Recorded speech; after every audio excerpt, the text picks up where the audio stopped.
ሰላም ቤተሰብ እንዴት አደራችሁ? እንዴት አረፈዳችሁልኝ? እኔ ደህና ነኝ፣ እግዚአብሔር ይመስገን። ዛሬም በአዲስ ነገር መጥቻለሁ። ትናንትና በሰራሁት ቪዲዮ ብዙዎቻችሁ ለኤጀንሲ ይከፈላል ወይ ብላችሁ ጠይቃችሁኛል እና ለኤጀንሲ አይከፈልም ግን ስላችሁ በነፃ ትሄዳላችሁ ማለት አይደለም። ድሮም ታውቁታላችሁ የሚከፈለው ክፍያ ይሄናል ብዙ ባይሆንም ግን ከደላላ ጋር ለደላላ እንደምንከፍለው ጋር ባይገናኝም አዎ ክፍያ አለው። ግን እዛ ለደላላ 70 እና 80 ሺህ ብር ነው የሚከፍሉት። በኤጀንሲ ሲሆን ግን አሁን አዲስ ነገርም የተጨማመረ ያለ አሁን ወደ ጆርዳን ወደ ኩዌት እንደየሀገሩ ማለት ነው ይለያያል። አሁን ወደ ኩዌት ስትሄዱ የዩኒፎርም ይላሉ። የዩኒፎርም የምትለብሱት አለ። ወደ ኩዌት ስትሄዱ ዩኒፎርም ለብሳችሁ እዚህ ፊት ለፊታችሁ ደግሞ የስልክ ቁጥራችሁ ምናምን እናንተን የሚወስደው ሰውዬ አድራሻው እዛ ላይ ተጽፏል ማለት ነው። ሌላው ደግሞ ምንድነው አሁን ጆርዳን ከሆነ ኳታር፣ እንደ ሳውዲ፣ ዱባይ ከሆነ ግን ትንሽ ይቀንሳል። ግን ይሄን ያህል ብዙ ብር አይደለም። ለእንትን ነው ለኩዌት ሲሆን ለእንትን ለኤምባሲ ለቪዛ ሲመታ ለእንትኑ ማለት ነው ለማህተቡ ወደ 15000 ነው ምናምን ነው የሚከፈለው አሉ። ለዩኒፎርሙ ደግሞ እንደዛው ብቻ በአጠቃላይ ሜዲካል አለ ከ30 ብር ከ30 እስከ 35 ብር ከዛ በላይ አታወጡም። የትኛውም ህጋዊ የሆነ ኤጀንሲ ከዛ በላይ ከሆነ ህገ ወጥ ነው ማለት ነው። ግን ይሄ አዲስ የወጣ ይመስለኛል እንትን ለዚህ ለማህተቡ ተብሎ 15000 ብር ነው ምናምን የተባለው። ሌላ ደግሞ አለ ስራ ማስኬጃ ነው ምናምን ተብሎ ያኔ ጆርዳን ሲሄድ ማለት ነው ወደ 2000 ነው 3000 ነበር የከፈልኩት። ሜዲካል አለ በቃ እሱ ነው። ሌላ ምንም የከፈልኩት ነገር የለም ያኔ ማለት ነው። አሁን ደግሞ ለእንትን ለኤምባሲ ማተብ የሚመታበት 15000 አጠቃላይ ብቻ ከሜዲካል ምናምን ጋር ሜዲካል አሁን ጨምሯል። ከሱ ጋር እስከ 30000 ብር ከዛ በላይ አታወጡም። ግን ደላላ ከሆነ ግን ከዛ በላይ ነው። እስከ 90-100 ብር የሚከፍል እስከ 170 ብር ያሉ ብለዋል። እዛ ሲኦሲ ጋር የተገናኘ ነው ብዙ ልጆች ነበሩና በተለይ እንደዚህ የሚሻወዱት ምን እንደሆነ ታውቃላችሁ? ከክፍለ ሀገር የሚመጡ ልጆች ያው አካባቢውን ባለማወቅ ኤጀንሲ ቦታ የት አካባቢ እንደሆነ ካላወቁ ምንም አማራጭ የለም፣ ደላላ ነው የምወስዳቸውና እኔ ራሱ የሆነች ልጅ አንድ ጥሩ ልጅ አለ ምናምን ብላኝ ስልክ ቁጥር ሰጠችኝ ማለት ነው። እኔ አላወቅኩም። ከዛ ለካ ልጁ ደላላ ነው። እኔ አላወቅኩም። የራሱ ኤጀንሲ ህጋዊ የሆነ ኤጀንሲ ያለው ነው ይመስለኝ። እሱ ስራው ምንድነው እኔን ወስዶኝ ከሌላ ሰው ጋር ማገናኘት ነው።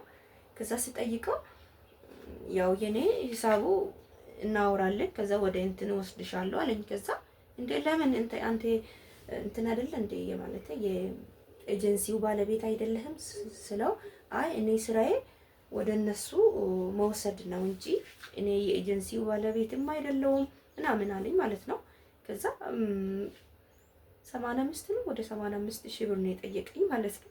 ከዛ እኔ በጣም እኔን አልከፍልህም፣ እኔ ሞልቷል ኤጀንሲ የትም ሄጄ ፕሮሰስን ማስጀመር እችላለሁ። አንተ ምንም የምታደርግልኝ ነገር የለም። አንተ እኔን ወስደኝ ስራ ወደ ኤጀንሲ መስጠት ነው እንጂ ይሄን ሁሉ ብር ለምንድን ነው አልኩት።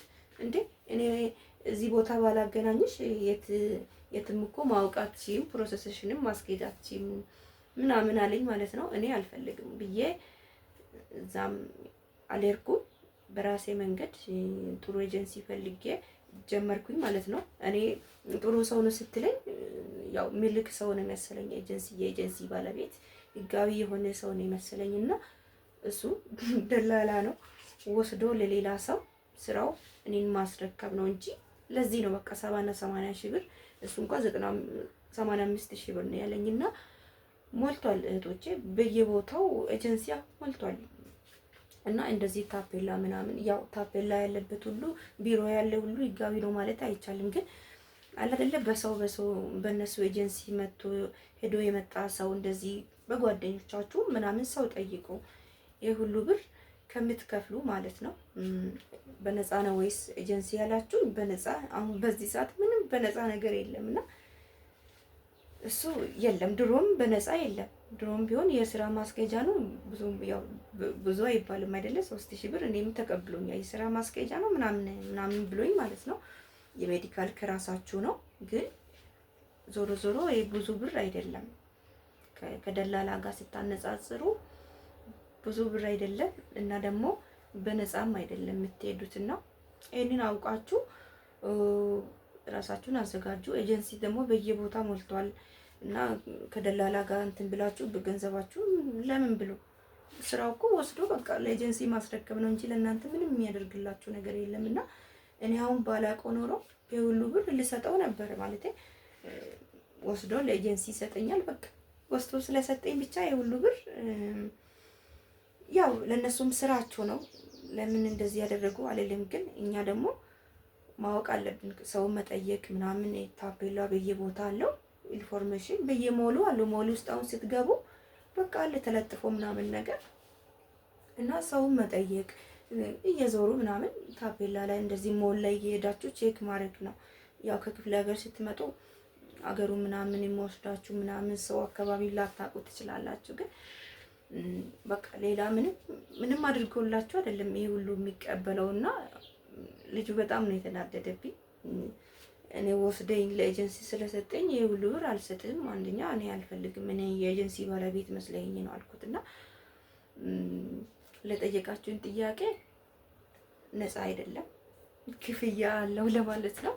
ማለት ክፍያ ባይባልም ማለት ብዙ አይደለም አይደለ? ከደላላ ጋር ስታነጻጽሩ ግን በነፃ አይደለም። የሜዲካል አለ። ይሄ ደግሞ የዩኒፎርም ምናምን እና የማተብ የተባለው ኤምባሲ ማተብ ሲመጣ ይሄ ብር ይቀበላል አሉ። ለማህተብ ማለት ነው። እንግዲህ ይሄንን ይመስላል ጓደኞቼ። ከወደዳችሁ ሼር፣ ላይክ፣ ሰብስክራይብ ማድረጉ አዳዲሶች ደግሞ ስለሰጣችሁኝ ስለምታበረታቱኝ አመሰግናለሁ። ወዳችኋለሁ ስለምትመለከቱልኝ ማለት ነው። በየጊዜው ደግሞ የደረስኩበትን ነገር ወደ እናንተ ማድረስ ይሆናል እና ገንዘብ አታውጡ ለደላላ። ሞልቷል፣ ኤጀንሲ በየቦታው ሞልቷል። ግን ምን ያህል ህጋዊ ናቸው የሚለው ነገር ትንሽ ቢያጠራጥርም እና ሰውን ጠያይቁ። እንደዚህ ጓደኞቻችሁ ምናምን እንደዚህ በቲክቶክም በዩቲዩብ የምታወሩት ሰው ጠይቁ። ይሄ ሁሉ ገንዘብ ከምታወጡ ማለት ነው። ሌላ ለደላላ ምንም አርጎላችሁ አይደለም።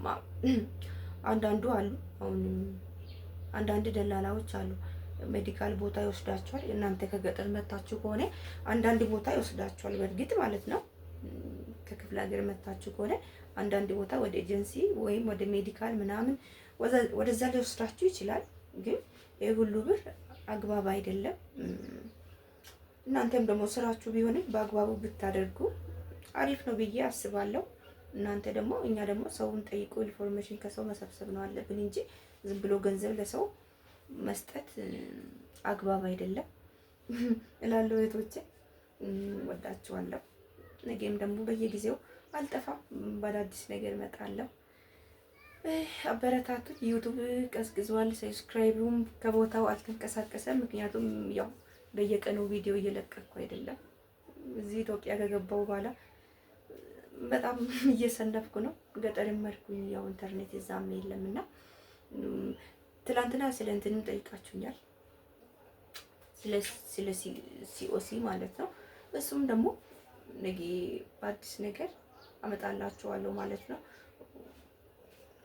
ማለት ከዚህ በፊት ተምራችሁ የመጣችሁ ደግሞ ምን ያህል ጊዜ ነው አገልግሎት የሚሰጠን የሚለውን ነገር ለምን ያህል ጊዜ ነው አሁን እኔ የተማርኩበት ሲኦሲ ለስንት ዓመት አገልግሎት ይሰጠናል የሚለውን ነገር ወደ እናንተ ማድረስ ይሆናል። አንዳንዶቹ ደግሞ በፊት ተምረን ከሆነ አሁን ለምንድን ነው የሚያስፈልገው የምትሉም ልጆች አላችሁና በፊትም ኖረሽም አልኖረሽም አረብ ሀገር ደርሰሽ መጣሽ 20 ዓመት ሆነ 10 ዓመት ስሪ እንደገና እንደ አዲስ ነው የምትማሪ። ሲኦሲ ሳይኖርሽ በታምር አይልኩም።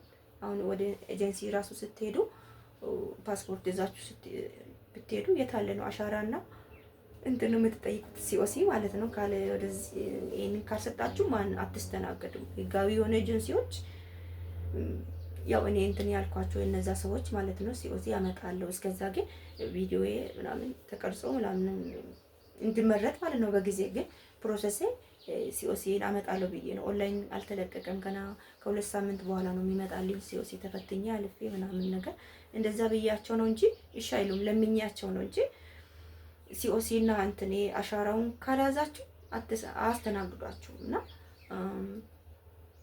ግዴታ ነው ሲኦሲ መማር ግዴታ ነው። ወዳችኋለሁ። ያላችሁበት መልካም ጊዜ መልካም ቆይታ። ነገ ደግሞ በአዲስ ነገር እመጣለሁ። ቻው ቻው።